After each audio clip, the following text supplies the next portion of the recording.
بسم اللہ الرحمن الرحیم۔ اخبرنا ابو عبد الرحمن السلمی حدثنا یحیی بن منصور حدثنا علی بن عبد العزیز حدثنا ابو نعیم حدثنا مسعر حدثنا ابو الانبس عن ابیہ عن ابی ہریرۃ قال قال رسول اللہ صلی اللہ علیہ وسلم امرت ان اقاتل الناس حتى يقولوا لا الہ الا اللہ ويقيموا الصلاة ويؤتوا الزکاة فإذا فعلوا ذلك حرمت دماؤهم واموالهم وحسابهم على اللہ۔ باب العلم انواریہ ایجوکیشنل سوسائٹی و جامعہ انواریہ حیدرآباد انڈیا کے زیر اہتمام۔ اللہ تعالیٰ کے فضل و کرم سے الجامع لشعب الایمان للبیہقی کا درس قسط وار جاری ہے۔ آج کا درس شروع ہوتا ہے الجامع لشعب الایمان کی حدیث نمبر 3023 سے۔ واضح رہے کہ ایمان کا 22واں شعبہ باب زکوٰۃ میں ہے، یعنی ایمان کا 22واں شعبہ زکوٰۃ کے بیان میں ہے۔ ٹھیک اس سے پہلے کے درس میں، اس سے متصل گزشتہ درس میں زکوٰۃ کے عنوان سے کچھ باتیں میری طرف سے عرض کی گئی تھی، مگر جو بات عرض کی گئی تھی وہ ناتمام تھی۔ میں چاہتا ہوں کہ اس عنوان پر ایک تفصیلی گفتگو آپ کے سامنے پیش کروں تاکہ آنے والی ہر حدیث کی شرح کی مجھے حدیث کے ذیل میں ضرورت نہ پڑے۔ سامعین کرام، قرآن مجید اور احادیث شریفہ میں نماز کے بعد جس عبادت کا ذکر کیا گیا ہے وہ زکوٰۃ ہے۔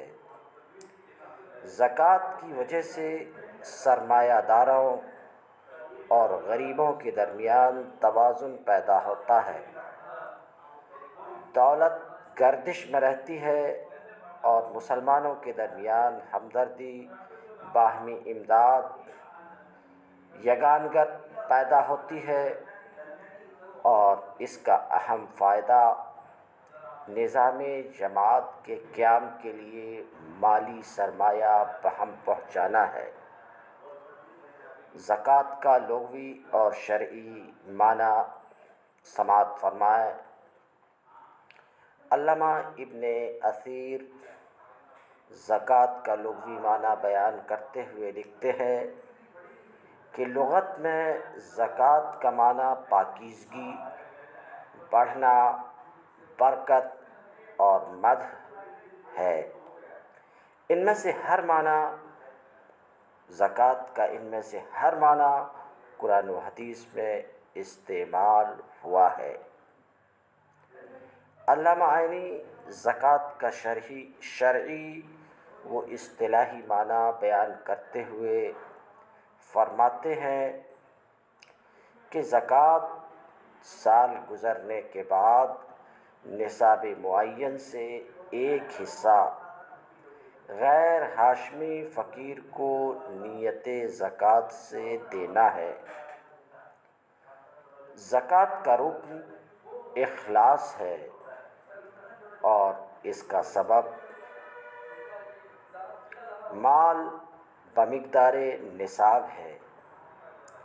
اس کی شرائط میں اسلام، نصاب مملوک پر سال گزرنا، عقل، بلوغ، حریت اور قرض سے فراغت ہے۔ زکوٰۃ کا حکم فرضیت ہے۔ زکوٰۃ کی ادائیگی کے بعد مسلمان کے ذمے سے فرض ساقط ہو جاتا ہے اور وہ دنیا میں ستائش اور آخرت میں اجر کا مستحق قرار پاتا ہے۔ زکوٰۃ کی حکمتیں: اللہ تعالیٰ نے مسلمانوں پر زکوٰۃ فرض کی تاکہ مسلمان اس بات کو جان لیں کہ سعادت اخروی محض مال و دولت میں مشغول رہنے سے حاصل نہیں ہو سکتی۔ سعادت اخروی صرف اللہ تعالیٰ کی رضا جوئی میں مال خرچ کرنے سے حاصل ہوگی، اور دل سے جب دنیا کے مرض کا علاج صرف زکوٰۃ کی فرضیت سے ہو سکتا ہے۔ اس لیے فرمایا، خذ من اموالہم صدقہ تطہرہم وتزکیہم بہا، ان کے اموال سے زکوٰۃ وصول کر کے ان کو پاکیزہ کر دیں۔ مال سے چونکہ دنیاوی لذتوں اور آشائشوں کا حصول ہوتا ہے، اس لیے انسان فطری طور پر مال کی طرف مائل اور مال کو جمع کرنے پر حریص ہوتا ہے۔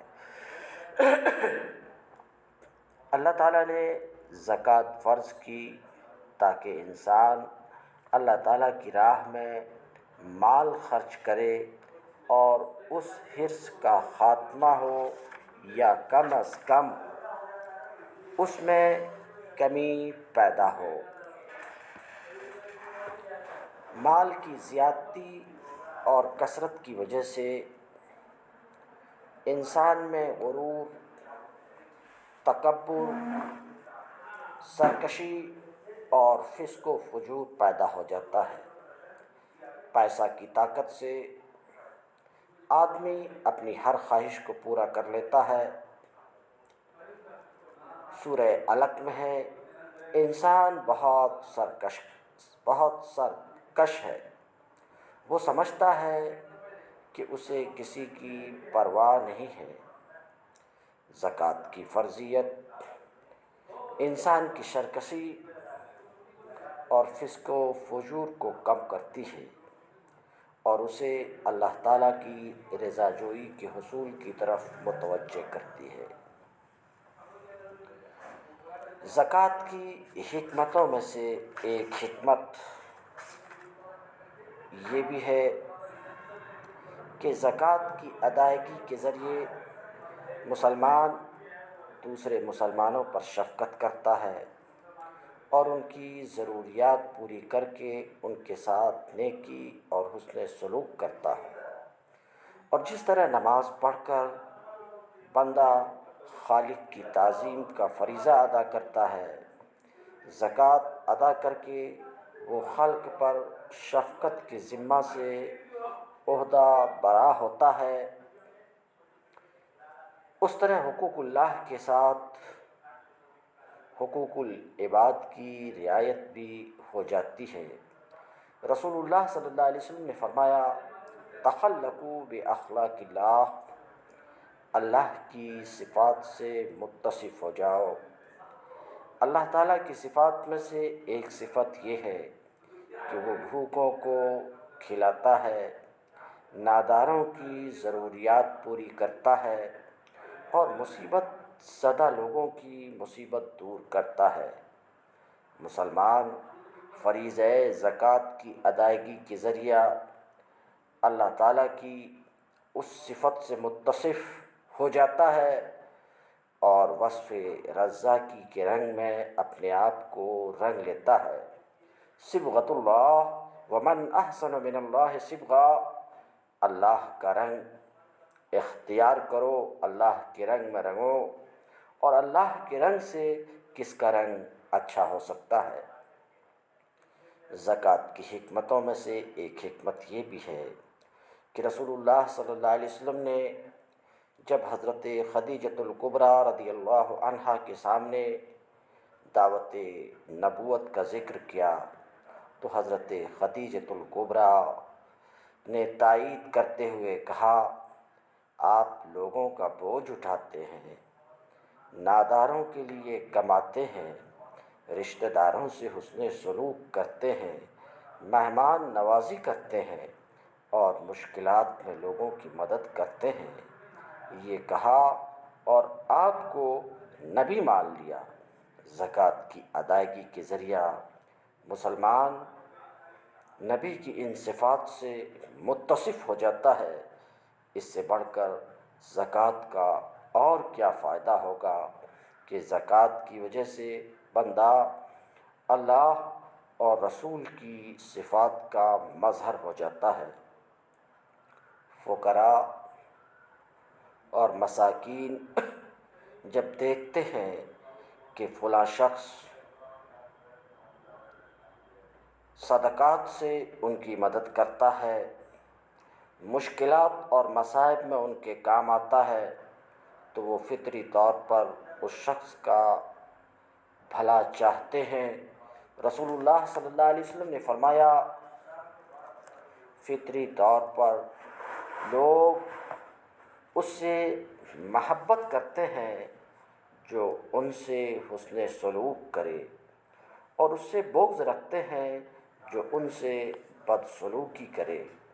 اس لیے جب فقراء اور مساکین کو علم ہوگا کہ فلاں شخص اپنے مال سے ان کی امداد کرتا ہے، تو وہ اس کے مال کی بقا اور زیادتی کی دعا کریں گے۔ اللہ تعالیٰ فرماتا ہے، جو چیز لوگوں کو نفع دیتی ہے وہ زمین پر برقرار رہتی ہے۔ رسول اللہ صلی اللہ علیہ وسلم نے فرمایا، اپنے مال کو حسنوا اموالکم بالزکاۃ، اپنے مال کو زکوٰۃ کے ذریعہ محفوظ کرو۔ زکوٰۃ کی حکمتوں میں سے ایک حکمت استغنا ہے۔ استغنا کے دو مراتب ہیں، استغنا بالشیء اور استغنا عن الشیء۔ زکوٰۃ کی ادائیگی کے ذریعے انسان استغنا کا درجہ حاصل کر لیتا ہے، اور یہ حق تعالیٰ کی صفت ہے۔ ایک بار کاشان اقدس میں بکری ذبح کی گئی اور ایک ران کے سوا باقی سب تقسیم کر دیا گیا۔ جب آپ صلی اللہ علیہ وسلم تشریف لائے تو پوچھا، کچھ گوشت باقی ہے؟ عرض کیا گیا، ایک ران باقی ہے۔ فرمایا، نہیں، اس ایک ران کے سوا وہ تمام گوشت باقی ہے جو تم نے خدا کی راہ میں دے دیا۔ انسان نے جو کچھ دنیا میں خرچ کر دیا وہ باقی رہتا ہے، اور جو راہ خدا میں دے دیتا ہے زکوٰۃ کے ذریعے، انسان اپنے اموال کے کچھ حصے کو باقی اور محفوظ کر لیتا ہے۔ امام راضی سے کسی دولت مند شخص نے پوچھا، کیا یہ ممکن ہے کہ میں اپنے سب مال و دولت کو قبر میں لے جاؤں؟ فرمایا، ہاں، تم یہ مال و دولت اللہ کی راہ میں دے دو،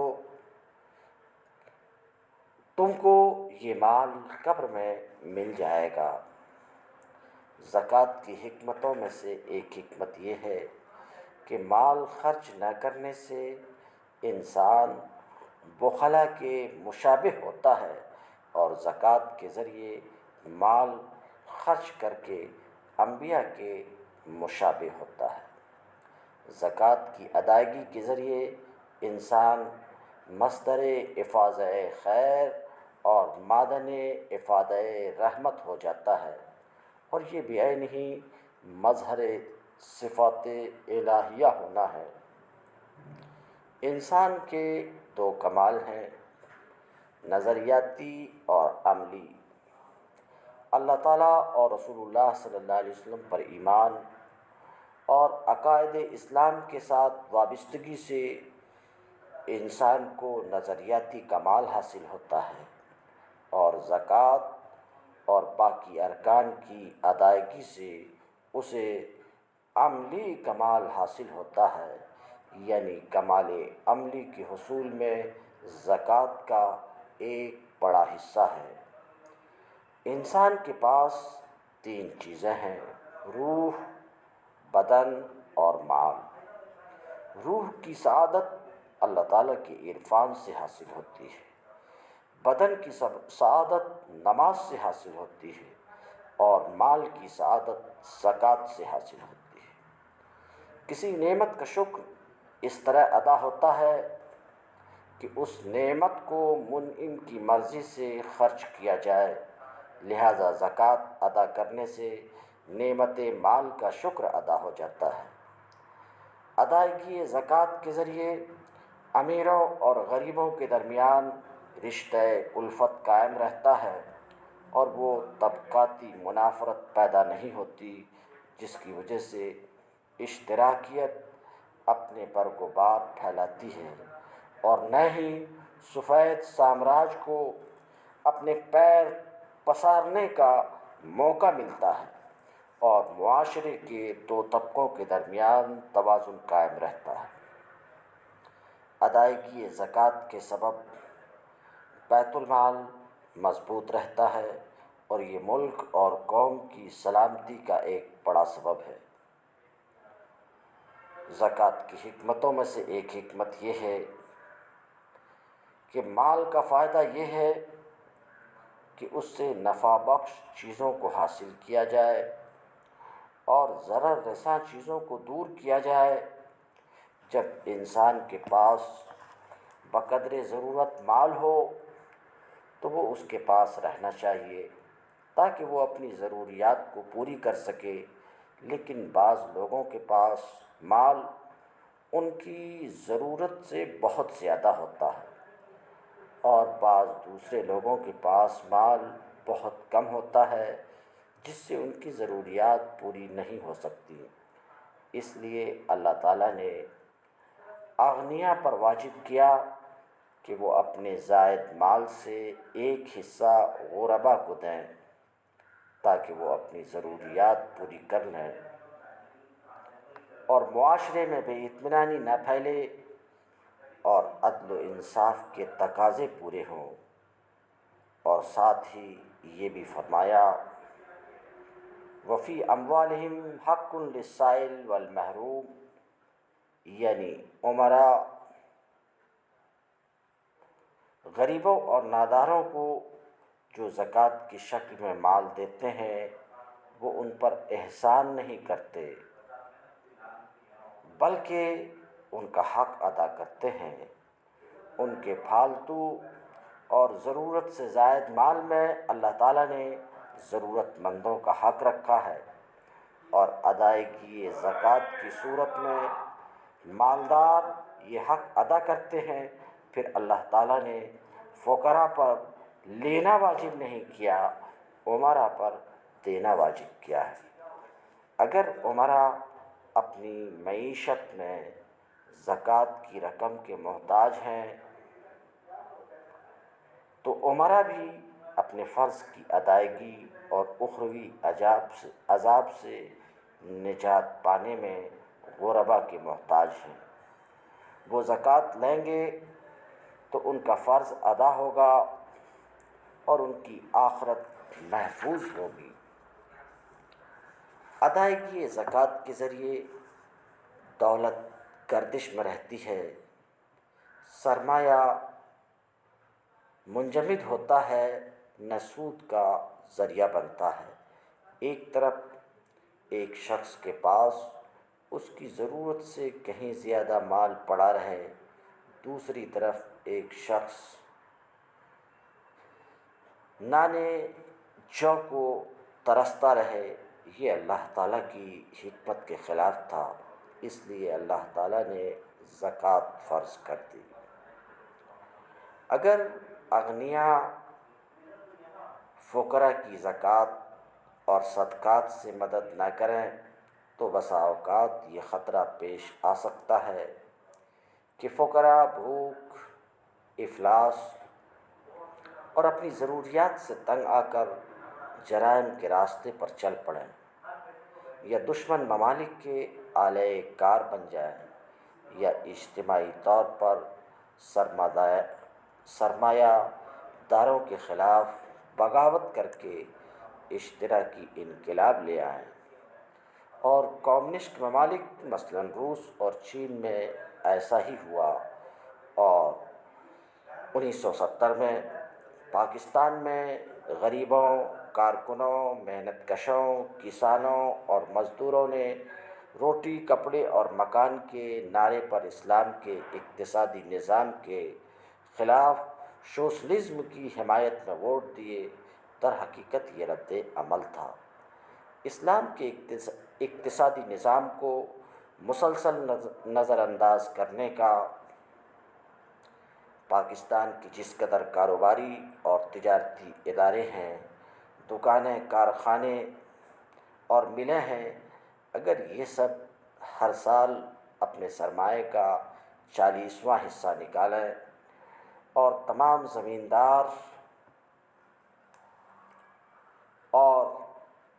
زمیندار اپنے باغات اور زمینوں سے ہر فصل کا عشر نکالیں اور تمام قدرتی گھاس چرنے والے مویشیوں سے زکوٰۃ وصول کی جائے اور تمام زیورات اور سونے چاندی کی زکوٰۃ لی جائے، بینکوں اور دوسرے قومی اداروں سے مضاربت کی بنیاد پر قومی مفاد میں نفع حاصل کیا جائے، اور باقاعدہ منصوبہ بندی سے زکوٰۃ اور قومی آمدنی کی یہ تمام رقومات وصول کی جائیں، اور اس رقم سے فیکٹریاں اور کارخانے قائم کر کے نوجوانوں کو روزگار فراہم کیا جائے، بے روزگار لوگوں کو الاؤنس دیے جائیں، بیواؤں اور یتیموں کے لیے وظائف جاری کیے جائیں،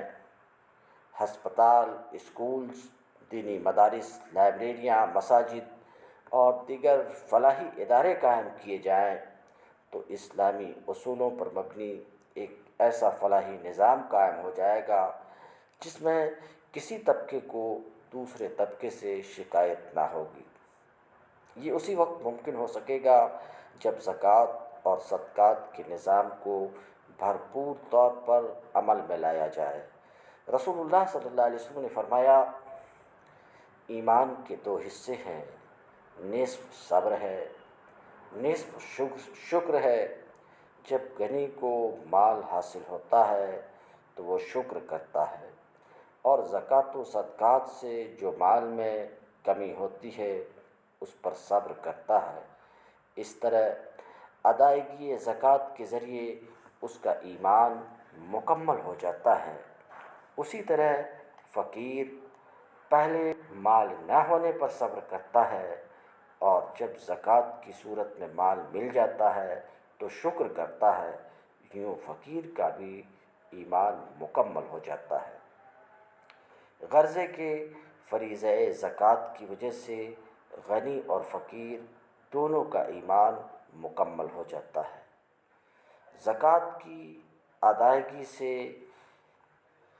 دینے والے کا بخل زائل ہوتا ہے، گناہ معاف ہوتے ہیں، درجات میں ترقی ہوتی ہے اور اس کے مال میں برکت ہوتی ہے۔ اس کے علاوہ بھی زکوٰۃ میں بے اندازہ فوائد اور حکمتیں ہیں۔ اللہ تعالیٰ ہی اپنے حکم کی تمام حکمتوں کو جانتا ہے۔ فرضیت زکوٰۃ کی تاریخ۔ ملا علی قاری فرماتے ہیں، صدقہ فطر 2 ہجری کو مدینہ منورہ میں فرض ہوا، اور زکوٰۃ کی باقی مدات بھی اس سال فرض ہوئیں، لیکن معتمد یہ ہے کہ اجمالاً زکوٰۃ مکہ مکرمہ میں فرض ہو گئی تھی۔ جس طرح عام نمازوں کا آغاز اسلام کے ساتھ ساتھ ہوا، اسی طرح زکوٰۃ یعنی عام مالی خیرات کا حکم بھی ابتدائے اسلام سے دیا گیا، لیکن اس کا پورا نظام آہستہ آہستہ فتح مکہ کے بعد قائم ہوا۔ شروع اسلام میں زکوٰۃ کا لفظ صرف خیرات کا مترادف تھا۔ اس کی مقدار، نصاب پر سال گزرنے کی قید اور باقی خصوصیات جو زکوٰۃ کی حقیقت میں داخل ہیں، وہ بعد میں رفتہ رفتہ تدریجاً تکمیل کو پہنچی۔ رسول اللہ صلی اللہ علیہ وسلم کی دعوت حقوق اللہ اور حقوق العباد پر مشتمل ہے۔ حقوق اللہ کی ادائیگی کا مظہر اعظم نماز ہے اور حقوق العباد کی جامع دلیل زکوٰۃ ہے۔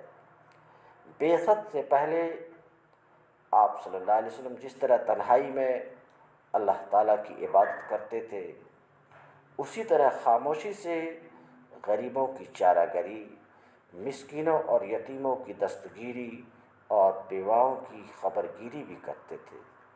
سورہ مزمل ہر چند کے وحی کی ابتدائی سورہ ہے، لیکن اس سورہ کی سرزمین میں وہ تمام بنیادیں موجود ہیں جن پر آگے چل کر اسلام کی پوری عمارت تیار ہوئی۔ اس سورہ میں یہ تصریح ہے: وَأَقِیمُوا الصَّلَاةَ وَآتُوا الزَّکَاةَ وَاقْرِضُوا اللَّهَ قَرْضًا حَسَنًا وَمَا تُقَدِّمُوا لِأَنفُسِکُم مِّن خَیْرٍ تَجِدُوهُ عِندَ اللَّهِ وَهُوَ خَیْرًا وَأَعْظَمُ أَجْرًا۔ اور نماز قائم کرو اور زکوٰۃ ادا کرو اور اللہ تعالیٰ کو اچھا قرض دو، اور جو تم اپنے واسطے آخرت میں بھیجو گے اس کو اللہ تعالیٰ کے پاس بہتر اور زیادہ ثواب کی شکل میں پاؤ گے۔ احکام زکوٰۃ کی اصل یہی آیت ہے، جس سے بعد میں مسائل زکوٰۃ کے تمام برگ و بار ظاہر ہوئے۔ بعثت کے 5ویں سال جب حضرت جعفر رضی اللہ عنہ کچھ دیگر صحابہ کے ساتھ حبشہ ہجرت کر گئے اور نجاشی بادشاہ نے انہیں اپنے دربار میں بلا کر اسلام کی حقیقت اور اس کی تعلیمات دریافت کی، تو حضرت جعفر نے کہا: امرنا بالصلاۃ والزکوٰۃ والصیام، پیغمبر اسلام ہمیں نماز پڑھنے، زکوٰۃ ادا کرنے اور روزہ رکھنے کا حکم دیتے ہیں۔ اس سے معلوم ہوا کہ عام زکوٰۃ اور مالی خیرات کا آغاز اسلام کی ابتدا ہی میں ہو چکا تھا۔ سن 2 ہجری میں جب ہرقل کے پاس نامہ مبارک پہنچا تو اس نے ابو سفیان سے رسول اللہ صلی اللہ علیہ وسلم کے بارے میں کہ پیغام اور آپ کی تعلیمات کے بارے میں دریافت کیا۔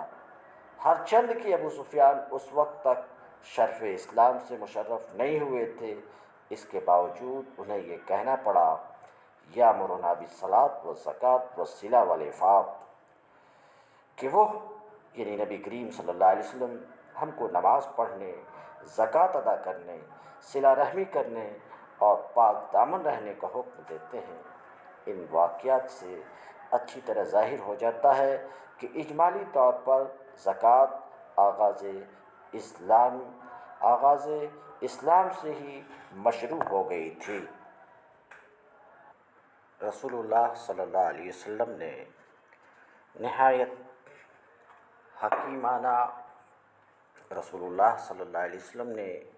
نہایت حکیمانہ طریقے سے پیدوار کی مختلف قسموں پر مختلف شرح زکوٰۃ مقرر فرمائی ہے۔ سب سے پہلے پیدوار کی ان اقسام پر زکوٰۃ مقرر فرمائی جو کچھ عرصہ تک محفوظ رہ سکتی ہیں، تاکہ ان سے حسب منشا نجی اور کاروباری فائدہ اٹھایا جا سکے، جیسے زرعی پیداوار اور جن چیزوں میں ترقی اور نشو و نما کی صلاحیت نہیں ہے ان پر زکوٰۃ مقرر نہیں فرمائی، جیسے مصنوعات بنانے کے آلات، مکان، لباس، استعمال میں آنے والا ساز و سامان اور اسباب، سواریاں اور قیمتی پتھر، ان چیزوں پر کسی قسم کی زکوٰۃ مقرر نہیں فرمائی۔ کچھ عرصہ باقی رہنے اور نشو و نما پانے والی 5 چیزیں ہیں: معدنیات، زرعی پیداوار، جانور، سونا، چاندی اور کرنسی نوٹ جو چاندی کے حکم میں ہیں، اور مال تجارت۔ ان 5 چیزوں پر آپ صلی اللہ علیہ وسلم نے زکوٰۃ مقرر فرمائی ہے۔ معدنیات جیسے سونا، چاندی، تیل، قدرتی گیس، نمک، کوئلہ، تانبا اور لوہا وغیرہ، چونکہ ان کے حصول میں زمین کے مالک کو کوئی دخل اور خاص محنت نہیں ہوتی، بلکہ یہ محض عطیہ الہی ہیں، اس لیے ان پر شرح زکوٰۃ سب سے زیادہ رکھی اور خمس مقرر فرمایا، یعنی حاصل شدہ معدنی دولت کا 5واں حصہ۔ زمین کی آپ صلی اللہ علیہ وسلم نے 2 قسمیں کی ہیں: ایک وہ جس میں موسمی اور علاقائی خصوصیت کی وجہ سے زمین کو سیراب کرنے کے لیے کاشتکاری کی کسی بڑی محنت کا دخل نہیں ہوتا، بلکہ وہ بارش کے قدرتی پانی کی وجہ سے از خود سیراب ہوتی رہتی ہے۔ اس بلا مشقت اور بلا خرچ سیرابی کی وجہ سے اس پر اس کی پیداوار کا عشر یعنی 10واں حصہ ادا کرنا فرض کیا گیا۔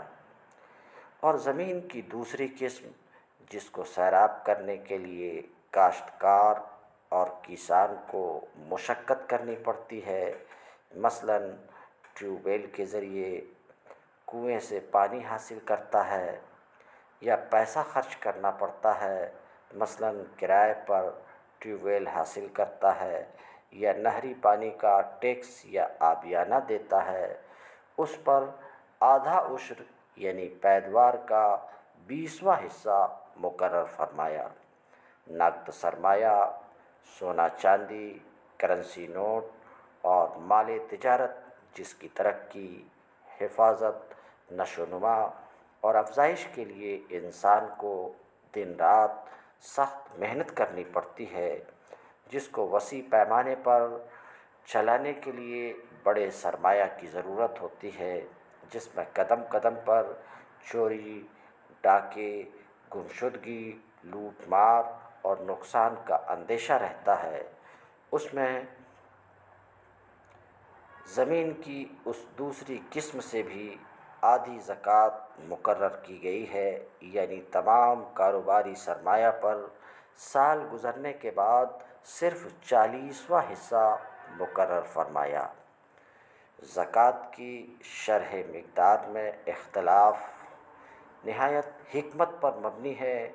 معدنیات سے حاصل شدہ زکوٰۃ میں چونکہ حکومت کے ذاتی اور قومی مصارف شامل ہیں، اس لیے اس کی شرح سب سے زیادہ یعنی خمس 5واں حصہ رکھی گئی، اور باقی زکوٰۃ بالعموم فقراء اور مساکین پر خرچ کی جاتی ہے، اس لیے محنت اور مشقت کی کمی اور زیادتی کے اعتبار سے اس کی شرح 1/5 سے بتدریج کم ہو کر 1/10 یعنی 10واں حصہ، 20واں حصہ اور 40واں حصہ ہوتی گئی۔ تمام جانوروں میں افزائش نسل کی صلاحیت اور مدت حمل یکساں نہیں ہوتی، اس لیے تمام جانوروں کی زکوٰۃ کا ایک قاعدہ مقرر نہیں کیا جا سکتا تھا، لہٰذا جانوروں کی مالیت اور قوت افزائش کے لحاظ سے رسول اللہ صلی اللہ علیہ وسلم نے جانوروں کی زکوٰۃ کی حسب ذیل شرح مقرر فرمائی۔ خیال رہے کہ یہ زکوٰۃ ان جانوروں پر ہے جو قدرتی اور خود رو گھاس چر کر گزارا کرتے ہیں، سال کے بعد ان کی یہ زکوٰۃ ہے۔ مثلاً 5 سے 9 اونٹ میں 1 بکری ہے، 10 سے 14 اونٹ میں 2 بکریاں، 15 سے 19 اونٹ میں 3 بکریاں، 20 سے 24 اونٹ میں 4 بکریاں، 25 سے 35 اونٹ میں 1 سالہ اونٹنی کی بچی، اور 26 سے 45 تک اونٹ میں 2 سالہ اونٹنی، اور 46 سے 60 تک میں 1 3 سالہ اونٹنی، 61 سے 75 تک اونٹ میں 1 4 سالہ اونٹنی، 76 سے 90 تک میں 2 2 سالہ اونٹنیاں، 91 سے 91 سے 120 تک اونٹ میں 2 3 سالہ اونٹنیاں، 121 سے لے کر 39 تک 30 سے 39 گائے، 30 سے 39 گائے میں 1 سالہ بچڑی، 40 سے 59 گائے میں 2 سالہ بچڑی یا بچڑا، 60 سے 69 گائے میں 2 2 سالہ بچڑیاں، 70 سے 79 گائے میں 1 2 سالہ بچڑی اور 1 1 سالہ بچڑی، 80 سے 89 گائے میں 2 2 سالہ بچڑیاں، 90 سے 99 گائے میں 3 1 سالہ بچڑیاں، 100 سے 100 سے 2 سالہ 2 1 سالہ اور 1 1 سالہ بچڑیاں، 40 سے 119 بکریاں ہوں تو ان میں 1 بکری، 120 سے 200 بکریاں ہوں تو 2 بکریاں اس میں زکوٰۃ واجب ہے، 201 سے 339 بکریاں ہوں تو ان میں 3 بکریاں واجب ہیں، 400 سے 499 بکریاں ہوں تو اس میں 4 بکریاں واجب ہیں، پھر ہر 100 پر 1 بکری کا اضافہ ہوتا ہے، ہر 100 پر 1 بکری کا اضافہ ہوتا ہے۔ زکوٰۃ کی اہمیت اسلام میں کیا ہے؟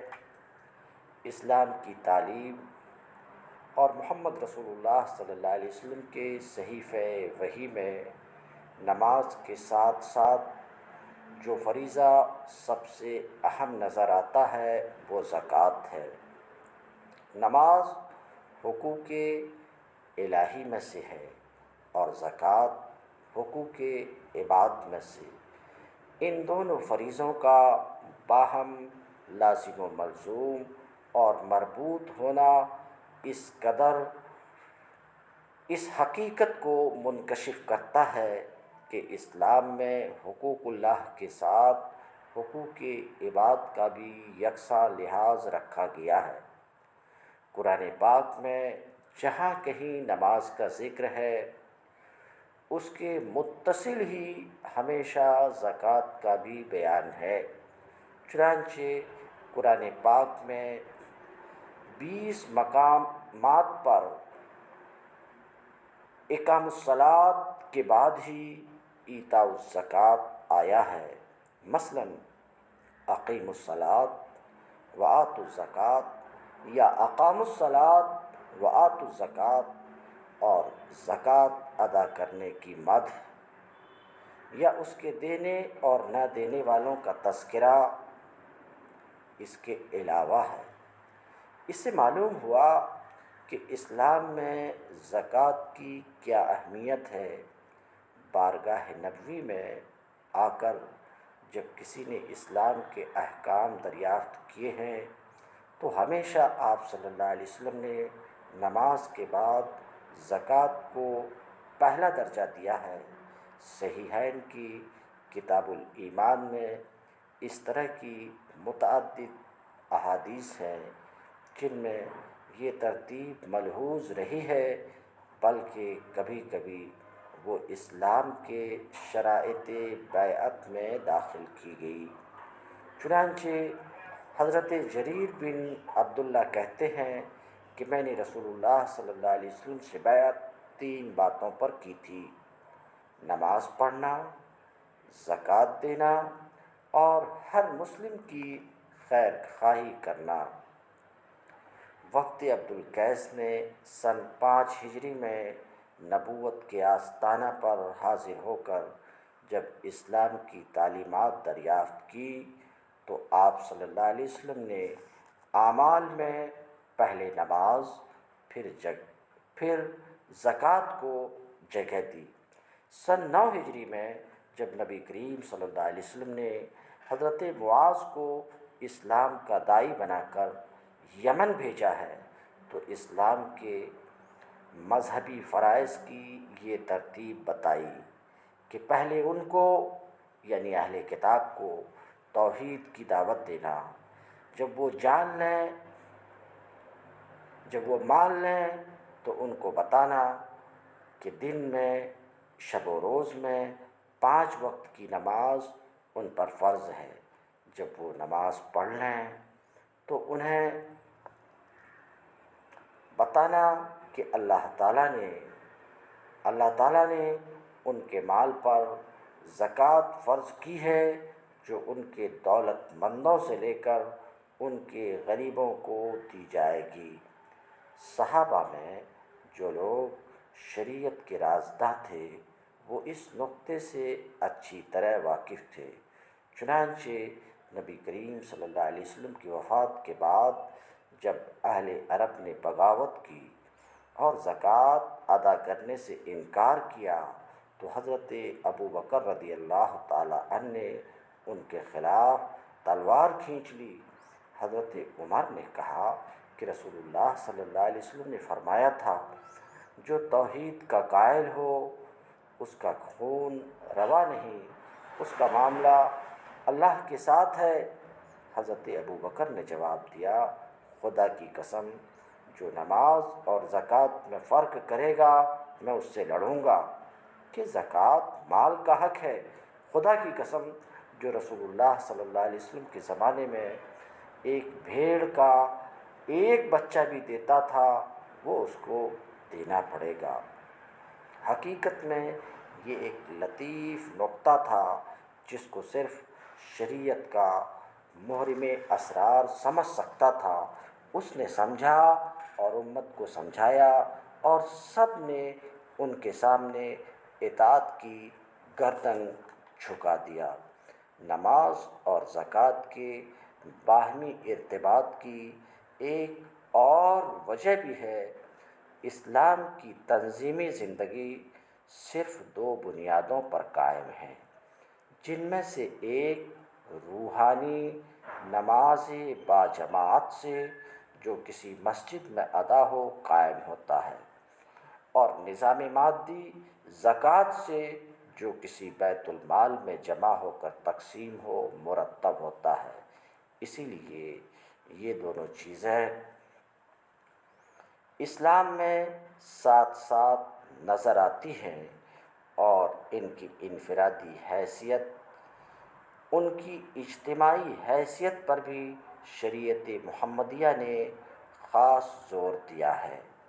نماز جس طرح جماعت اور مسجد کے بغیر بھی انجام پاتی ہے لیکن اپنی فرضیت کے بعض مقاصد سے دور ہو جاتی ہے، اسی طرح زکوٰۃ بیت المال کی مجتمع صورت کے علاوہ بھی ادا ہو جاتی ہے، مگر اس کی فرضیت کے بعض اہم مقاصد فوت ہو جاتے ہیں۔ یہی وجہ ہے کہ حضرت ابو بکر صدیق رضی اللہ تعالیٰ عنہ کے عہد خلافت میں جب بعض قبیلوں نے یہ کہا کہ وہ زکوٰۃ بیت المال میں داخل نہ کریں گے بلکہ بطور خود اس کو صرف کریں گے، تو شریعت محمدی کے شناسۂ راز نے ان کی اس تجویز کو قبول نہیں کیا اور بزور ان کو بیت المال میں زکوٰۃ داخل کرنے پر مجبور کیا۔ اگر ان کی یہ بات تسلیم کر لی جاتی تو اسلام کی وحدت اسی وقت پارا پارا اور مسلمانوں کی امامت و جماعت کا نظام اسی وقت درہم برہم ہو جاتا۔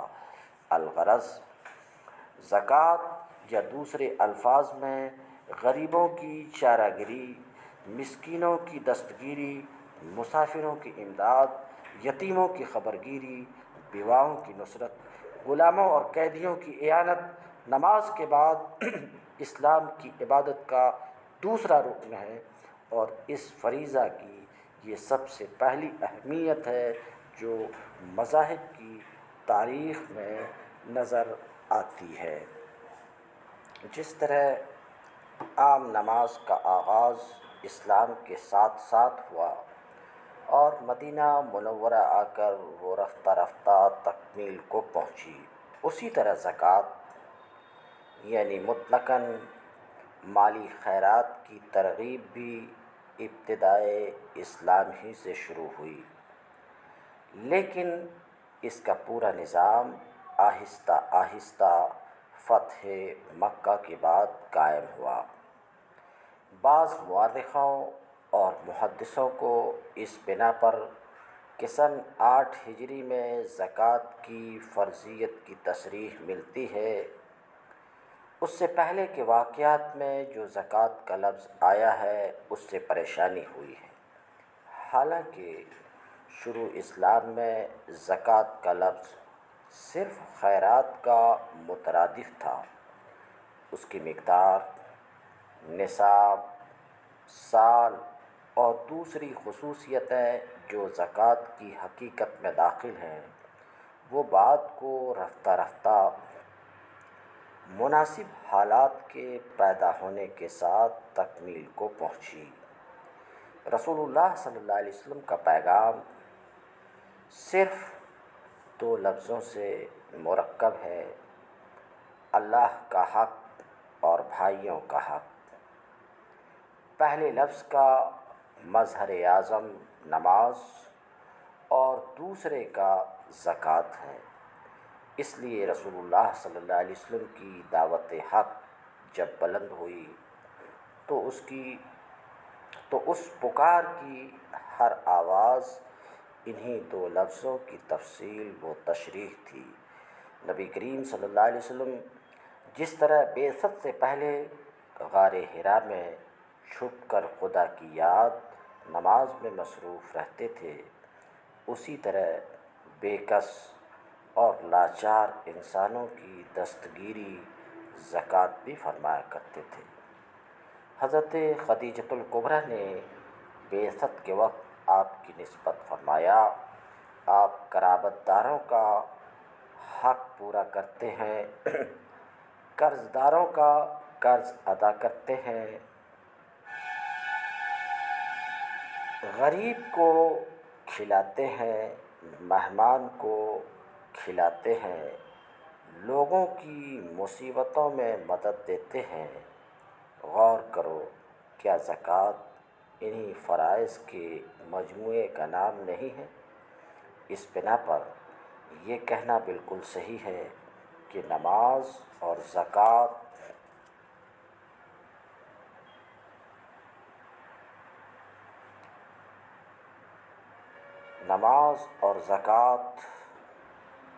اور انہی 2 اجمالی حقیقتوں کی تشریح کا نام اسلام ہے۔ سورہ مدثر اگرچہ وحی کی ابتدائی سورہ ہے، لیکن اس سرزمین میں وہ تمام بیج موجود ہیں جن سے آگے چل کر رفتہ رفتہ احکام اسلامی کا عظیم الشان تناور درخت تیار ہوا۔ اس میں نماز کی تمام تفصیلات کو صرف ایک لفظ میں ادا کیا گیا ہے، وَرَبَّكَ فَكَبِّرْ، اور اپنے پروردگار کی بڑائی کر۔ پروردگار کی بڑائی نماز کی روح ہے جو اس سورہ میں موجود ہے۔ اس کے بعد ہے وَلَا تَمْنُن تَسْتَكْثِرْ، اور بدلہ بہت چاہنے کے لیے کسی پر احسان نہ کر۔ یہی وہ بیج ہے جس سے مسائل زکوٰۃ کے تمام برگ و بار پیدا ہوئے۔ مدثر کے بعد سورہ مزمل اتری، اس میں بتصریح دونوں حکم موجود ہے اور زکوٰۃ کی کسی قدر تفصیل بھی کی گئی ہے۔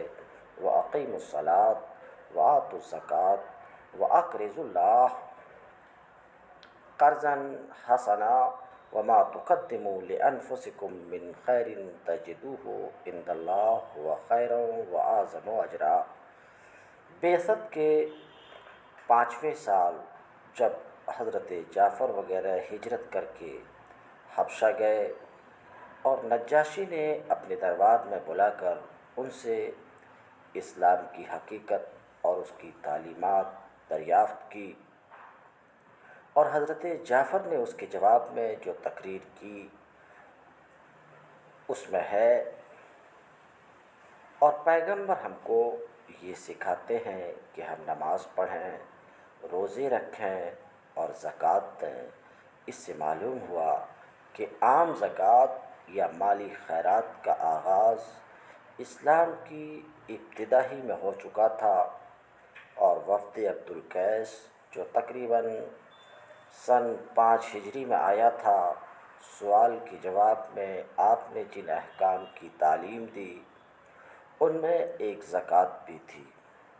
سن 6 ہجری میں جب نجاشی نے نامہ مبارک پہنچنے کے بعد ابو سفیان سے جو اس وقت تک کافر تھے اسلام کی تعلیمات دریافت کی، تو انہوں نے دوسری چیزوں کے ساتھ زکوٰۃ و صدقہ کا بھی تذکرہ کیا۔ ان واقعات سے بخوبی واضح ہے کہ سن 8 ہجری سے پہلے، ہجرت سے بھی پہلے، بعثت کے بعد ہی نماز کے ساتھ ساتھ زکوٰۃ کی بھی تعلیم موجود تھی، لیکن چونکہ رسول اللہ صلی اللہ علیہ وسلم کا طریقہ تعلیم صرف نظریوں کا پیش کرنا نہ تھا بلکہ امت کو عملاً اسلام کی تعلیمات پر کاربند بنانا تھا، اس لیے حالات کے اقتضاء اور مناسبت کے ساتھ ساتھ تعلیمات کے تفصیلی اجزاء اور ان کے متعلقہ احکام کی تشریح آہستہ آہستہ تکمیل کو پہنچ گئی۔ مکہ معظمہ میں مسلمانوں کی پریشانی، پراگندگی، شکست حالی اور غربت و مسکینی کی جو کیفیت تھی، اس کی بنا پر اتنا ہی ان کے لیے بہت تھا کہ وہ کسی یتیم و مسکین و بھوکے کو کھانا کھلا دیں۔ چنانچہ اسی زمانے میں اسی قسم کے خیرات کی تعلیم دی۔ وما ادراک ما العقبہ فک رقبۃ واطعام فی یوم ذی مسغبہ یتیما ذا مقربہ اور مسکینا ذا متربہ۔ اور تو کیا سمجھا ہے کہ وہ گھاٹی کیا ہے؟ کسی قرض دار یا قیدی یا غلام کی گردن چھڑانا، یا بھوک کے دن میں کسی بن باپ کے بچے کو، یا خاک میں پڑے ہوئے کسی محتاج کو کھانا کھلانا۔ عام قریش پر جنہوں نے محمد صلی اللہ علیہ وسلم کی اس انسانی ہمدردی کی پکار کو نہیں سنا، عتاب آیا، فَذَلِكَ الَّذِي يَدْعُو الْيَتِيمَ وَلَا يَحُضُّ عَلَىٰ طَعَامِ الْمِسْكِينِ۔ وہی ہے جو باپ کے بچے کو دھکا دیتا ہے، بن باپ کے بچے کو دھکا دیتا ہے اور غریب کے کھلانے پر اپنے آپ کو آمادہ نہیں کرتا۔ کلا بل لا تکرمون الیتیم الی آخرہ، یہ بات نہیں بلکہ بن باپ کے بچے کی تم عزت نہیں کرتے اور آپس میں تم محتاج کو کھلانے کی تاکید نہیں کرتے۔ اور مسلمانوں کی اخلاص، باہمی ہمدردی اور ان کے جذبہ ترحم کی تعریف فرمائی ہے۔ وَيُطْعِمُونَ الطَّعَامَ عَلَىٰ حُبِّهِ مِسْكِينًا وَيَتِيمًا وَأَسِيرًا إِنَّمَا نُطْعِمُكُمْ لِوَجْهِ اللَّهِ لَا نُرِيدُ مِنْكُمْ جَزَاءً وَلَا شُكُورًا۔ اور وہ حاجت مند ہونے کے باوجود محتاج، یتیم اور قیدی کو کھانا کھلاتے ہیں اور کہتے ہیں ہم تم کو صرف خدا کے لیے کھلاتے ہیں، تم سے نہ بدلہ چاہتے ہیں نہ شکریہ۔ مدینہ منورہ آ کر جب مسلمانوں کو کسی قدر اطمینان ہوا اور انہوں نے کچھ اپنا کاروبار شروع کیا تو روزہ کے ساتھ ساتھ سن 2 ہجری میں صدقۃ الفطر واجب ہوا، یعنی یہ کہ سال میں ایک دفعہ عید کے دن نماز سے پہلے ہر مسلمان نصف سا غلہ خدا کی راہ میں خیرات کرے تاکہ غریب و محتاج بھی اپنے عید کا دن پیٹ بھر کر خوشی اور مسرت سے گزاریں۔ اس کے بعد مسلمانوں کو صدقہ اور خیرات کی عام طور سے تاکید کی گئی۔ انہوں نے دریافت کیا یا رسول اللہ ہم کیا خیرات کریں؟ یسألونک ماذا ینفقون، پوچھتے ہیں کہ وہ کیا خیرات کریں۔ ارشاد ہوا قل العفو، کہہ دو کہ تمہاری ضرورت سے جو کچھ بچ رہے اس کو خیرات کرو۔ یہ زکوٰۃ کی تعین کی راہ میں اسلام کا پہلا قدم ہے۔ صحیح بخاری میں حضرت ابن عمر کا قول منقول ہے جس کا مطلب یہ ہے کہ زکوٰۃ کی مقدار و نصاب کے احکام نازل ہونے سے پہلے مسلمانوں کو یہ حکم تھا کہ جو کچھ بچے وہ خدا کی راہ میں خیرات کرتے ہیں، آئندہ کے لیے کچھ بچا کر نہ رکھیں۔ اس وقت اسلام اور مسلمانوں کی حالت اس کی مقتضی تھی۔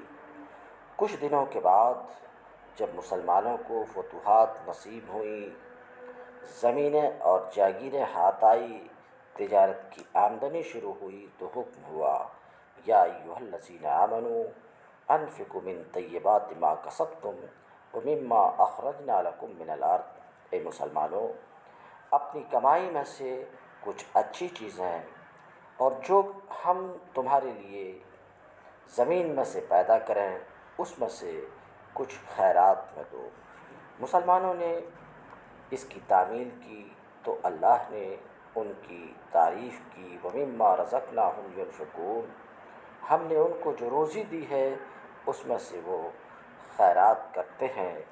صحابہ کا یہ حال تھا کہ وہ بھی جن کے پاس کچھ نہ تھا خدا کی راہ میں کچھ نہ کچھ دینے کے لیے بے قرار رہتے تھے۔ چنانچہ یہ حکم ہوا کہ ہر مسلمان پر صدقہ دینا فرض ہے، تو غریب و نادار صحابہ نے آ کر عرض کی اے اللہ کے رسول، جس کے پاس نہ ہو وہ کیا کرے؟ فرمایا وہ محنت و مزدوری کر کے اپنے ہاتھ سے پیدا کرے، خود بھی فائدہ اٹھائے اور دوسروں کو بھی صدقہ دے۔ انہوں نے پھر گزارش کی کہ جس میں اس کی بھی طاقت نہ ہو وہ کیا کرے؟ فرمایا کہ وہ فریاد خواہ حاجت مند کی مدد کرے۔ انہوں نے پھر دریافت کیا اگر اس کی بھی قدرت نہ ہو تو ارشاد ہوا تو وہ نیکی کا کام کرے اور برائی سے بچے، یہی اس کا صدقہ ہے۔ نبی کریم صلی اللہ علیہ وسلم کی ان پر اثر تعلیمات اور نصیحتوں کا صحابہ پر یہ اثر ہوا کہ وہ اس غرض کے لیے بازار جا کر بوجھ اٹھاتے تھے اور اس سے جو کچھ ملتا اس کو خدا کی راہ میں خرچ کرتے تھے۔ لیکن بئی ہما اب تک تمام عرب اسلام کے جھنڈے کے نیچے جمع نہیں ہوا تھا، اس لیے اس کا کوئی مرتب قومی نظام بھی نہ تھا۔ رمضان سن 8 ہجری میں مکہ کی فتح نے تمام عرب کو ایک لڑی میں منسلک کر دیا، اور اب وہ وقت آیا کہ اسلام اپنا خاص نظام قائم کرے۔ اس وقت یہ آیت نازل ہوئی، خذ من اموالہم صدقہ تطہرہم وتزکیہم بہا، اے محبوب ان کے مال میں سے صدقہ وصول کرو کہ اس کے ذریعے تم ان کو پاک صاف کر سکو۔ چنانچہ اس کے بعد نئے سال یعنی محرم سن 9 ہجری میں زکوٰۃ کے تمام احکام و قوانین مرتب ہوئے۔ اس کی وصولی کے لیے تمام عرب میں محصلوں اور عاملوں کا تقرر ہوا اور باقاعدہ ایک بیت المال کی صورت پیدا ہوئی۔ یہ تمام احکام و قوانین سورہ برات میں مذکور ہیں جو سن 8 ہجری کے آخر میں نازل ہوئی۔ زکوٰۃ کے کچھ ضروری احکام و مسائل کی وضاحت کے بعد اب ہم الجامع لشعب الایمان کی احادیث پر نظر ڈالتے ہیں۔ حدیث نمبر 3023، عن ابی ہریرہ قال قال رسول اللہ صلی اللہ علیہ وسلم امرت ان اقاتل الناس حتى يقولوا لا الہ الا اللہ ويقيموا الصلاة ويؤتوا الزکاة فاذا فعلوا ذلك حرمت دماؤہم واموالہم وحسابہم علی اللہ۔ حضرت ابو ہریرہ رضی اللہ تعالی عنہ کہتے ہیں کہ رسول اللہ صلی اللہ علیہ وسلم نے فرمایا، مجھے حکم دیا گیا ہے کہ میں لوگوں سے جہاد کرتا رہوں گا، میں لوگوں سے جہاد کرتا رہوں گا یہاں تک کہ لوگ یہ کہیں اللہ کے سوا کوئی معبود نہیں ہے، اور وہ نماز قائم کریں اور زکوٰۃ ادا کریں۔ اگر وہ یہ کام کریں تو ان کے خون، ان کے مال محترم اور محفوظ ہوں گے اور ان کا حساب اللہ کے ذمہ ہے۔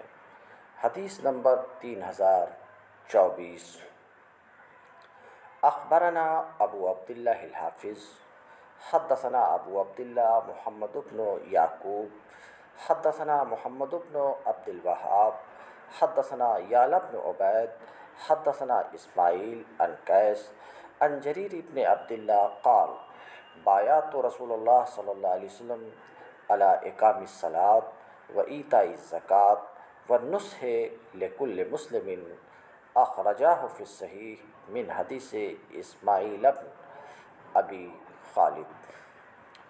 حضرت جریر بن عبداللہ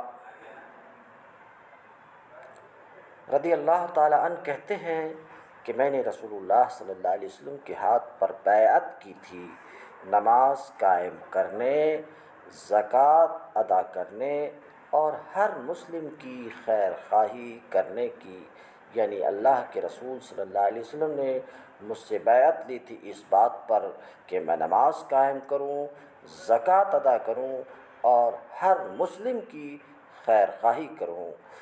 اخرجہ فی الصحیح، بخاری اور مسلم نے اس کو نقل کیا ہے اپنی اپنی صحیح میں اسماعیل بن ابو خالد سے، من حدیث اسماعیل ابن ابی خالد۔ حدیث نمبر 3025، اخبرنا محمد بن عبداللہ الحافظ حدثنا احمد بن سلمان عملان حدثنا ہلال بن العلاء حدثنا عبداللہ بن جعفر حدثنا عبید اللہ بن عمرو عن زید بن ابی انیسہ عن جبلہ حدثنا ابو المثنى قال سمعت ابن الخصاصية يقول أتيت رسول الله صلى الله عليه وسلم لأبايعه على الإسلام فاشترط علي تشهد أن لا إله إلا الله وأن محمدا عبده ورسوله وتصلي الخمس وتصوم رمضان وتؤدي الزكاة إلى آخر الحدیث۔ ابن خصاصیہ کہتے ہیں کہ میں رسول اللہ صلی اللہ علیہ وسلم کے پاس آیا تاکہ میں آپ کے ہاتھ پر اسلام کی بیعت کروں، تو آپ صلی اللہ علیہ وسلم نے شرط لگائی کہ اس اقرار پر بیعت ہوگی۔ آپ صلی اللہ علیہ وسلم نے شرط لگائی کہ بیعت اس اقرار پر ہوگی کہ اللہ کے سوا کوئی معبود نہیں ہے، محمد صلی اللہ علیہ وسلم اللہ کے بندے اور رسول ہیں، اور تم 5 نمازیں پڑھو گے اور رمضان کے روزے رکھو گے اور تم زکوٰۃ ادا کرو گے اور تم بیت اللہ کا حج کرو گے اور تم اللہ کی راہ میں جہاد کرو گے۔ ابن خصاصیہ کہتے ہیں کہ میں نے عرض کی یا رسول اللہ صلی اللہ علیہ وسلم 2 چیزیں ایسی ہیں کہ میں جن کی طاقت نہیں رکھتا۔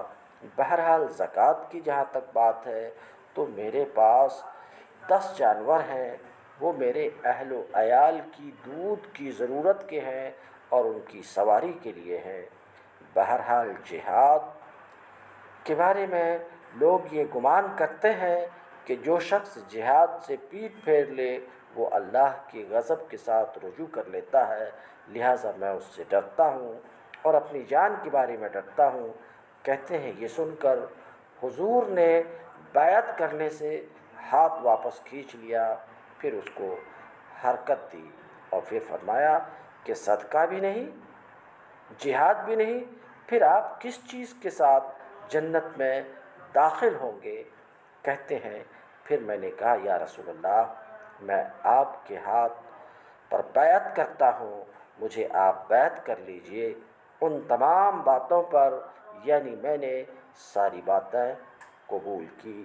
وآخر دعوانا ان الحمدللہ رب العالمین۔ اللہ تعالیٰ ہماری اس خدمت کو قبول کرے اور زیادہ سے زیادہ دین اسلام کی خدمت کی توفیق عطا فرمائے،